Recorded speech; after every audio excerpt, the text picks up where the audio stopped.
Sou vaqueiro apaixonado que só amo nesta vida. Uma cela bem macia, uma mesa de bebida, uma mulher carinhosa é a minha preferida. Sempre adoro nesta vida um cavalo bom de gado, pra eu correr em morão ou no matagal fechado. Porque o vaqueiro bom tem que ser bem preparado.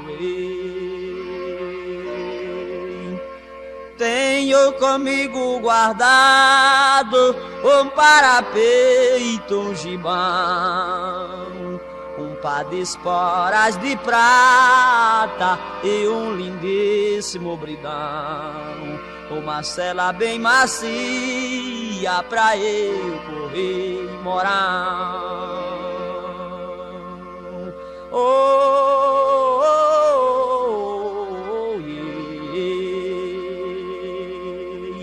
Em festa de apartação arranjo uma jovem bela, numa mesa de bebida sentou bem juntinho dela. Bebo matando as paixões que estou sentindo por ela. Sentou com ela na sela do meu cavalo forçoso.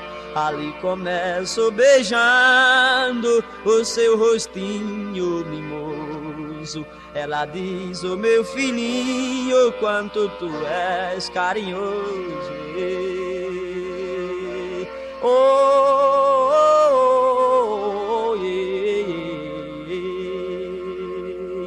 Pois sempre fui caprichoso pra ganhar um coração de qualquer uma garota que por mim sinta paixão.